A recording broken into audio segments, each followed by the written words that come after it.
Hi guys! It's me again, Franny. It's FRANI and welcome back to another vlog. So for today's discussion, I'll be sharing with you the travel restrictions at the moment here in Malta.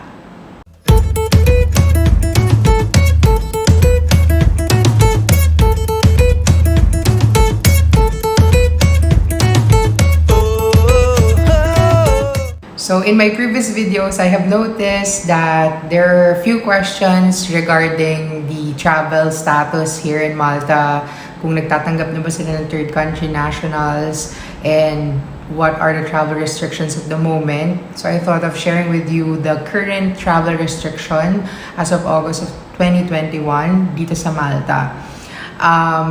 I actually got the information from deputyminister.gov.mt under the travel to Malta section. I'll be putting the link down below so that you can access it yourself. So let's start.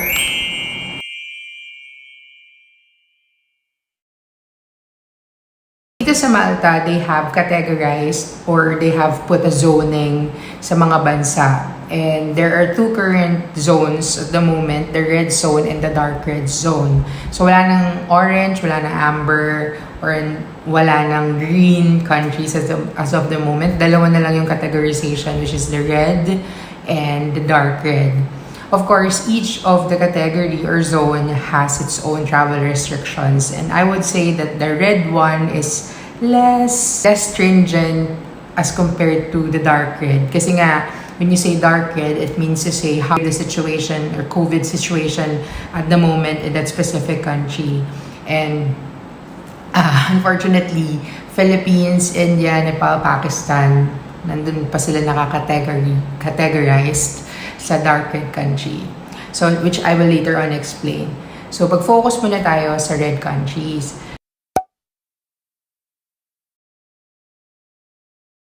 For those people who have stayed in a red zone countries 14 days prior to travel to Malta, you are actually not required to seek travel approval before you can enter Malta. So if you are a fully vaccinated person, you just have to bring with you your vaccine certificate and your passenger locator form, which you can download online.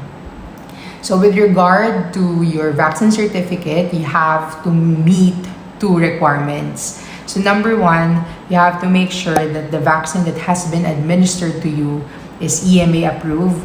At the moment, there are only 4 vaccines that are approved by EMA, and those are Pfizer, Moderna, Johnson & Johnson's, and then AstraZeneca. And then you have to also make sure that your vaccine certificate is recognized by the Superintendent of Health of Malta.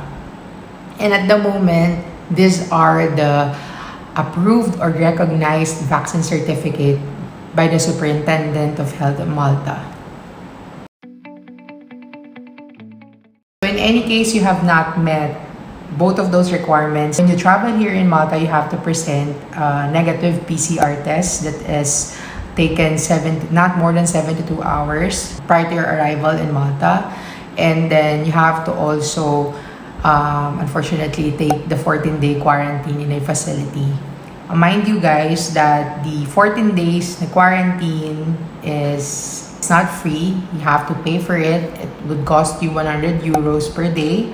So that would mean 1,400 euros for the whole duration of the quarantine, and that would only include your breakfast. So it means to say you have to pay separately for your lunch and for your dinner and other necessary costs that they will actually require, like for instance, a PCR test again after the 14 days quarantine.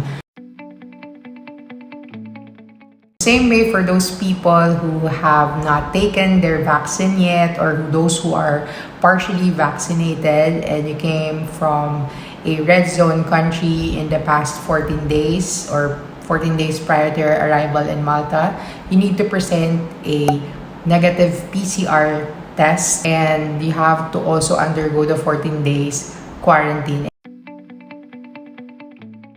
So in any case you have some medical concerns that impede you from having the vaccine, you can actually send a request for an exemption for quarantine if you came from a red country zone.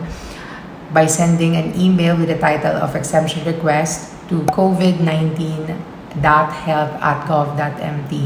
So you have to provide them with some medical certificate from a specialist that would actually prove that you have a medical circumstance. And in any case, it will be approved. What you have to bring with you, or what you have to present upon arrival here in Malta, is just a negative PCR test and a copy of the exemption letter from the Superintendent of Public Health here in Malta.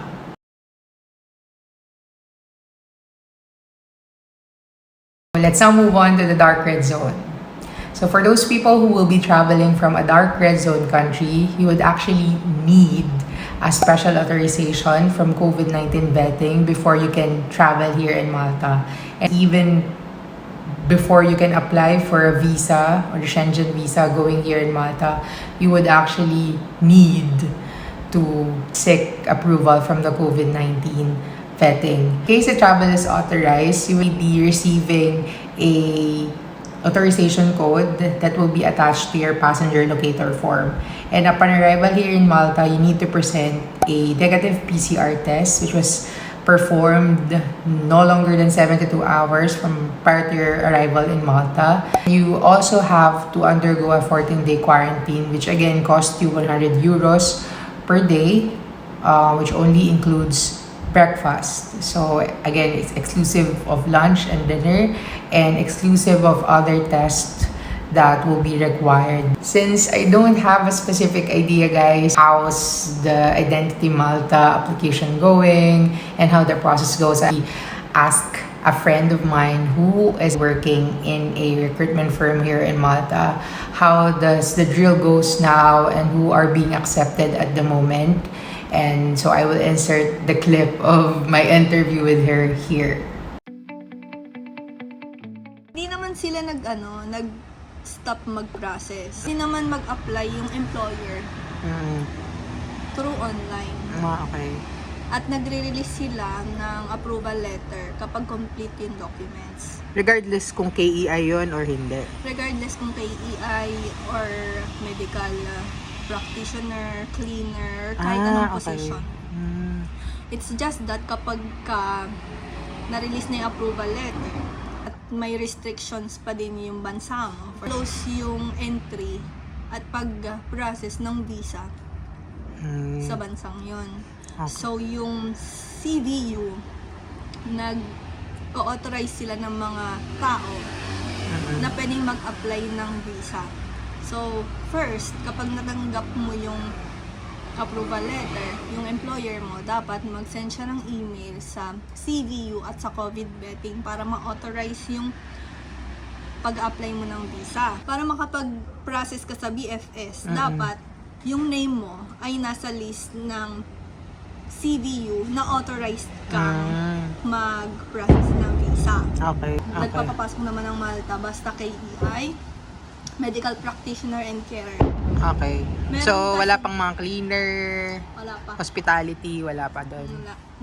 Meron kasing Regulation regulation yung Higher Commission of Malta. Ang tawag doon Annex 2. Lahat ng positions na pwedeng pumasok lang sa Malta, nakalista doon.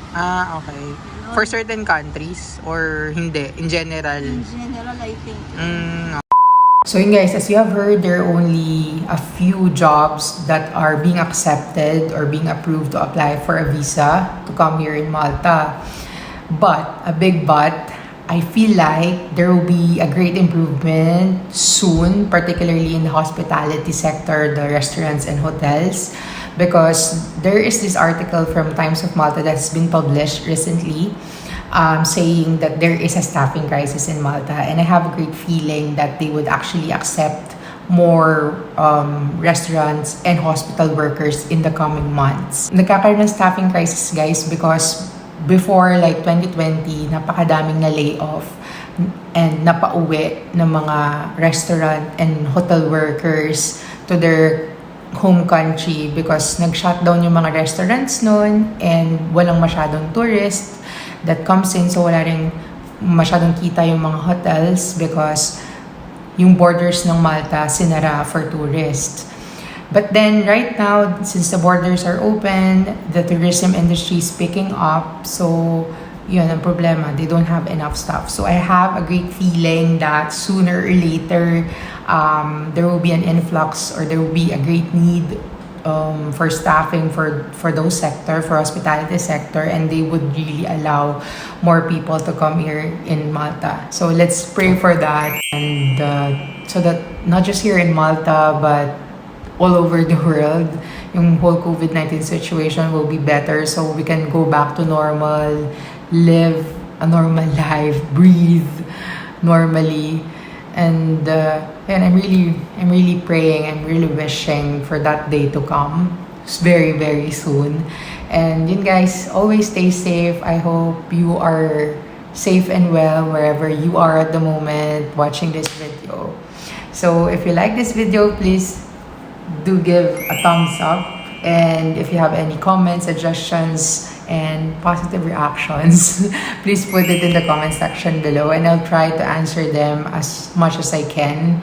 And if you haven't subscribed to my channel yet, please do so by clicking the subscribe button down there, and you can also click the notification bell so that you will be notified in case I have uploaded new videos. So yun lang guys, thank you very much. Ciao!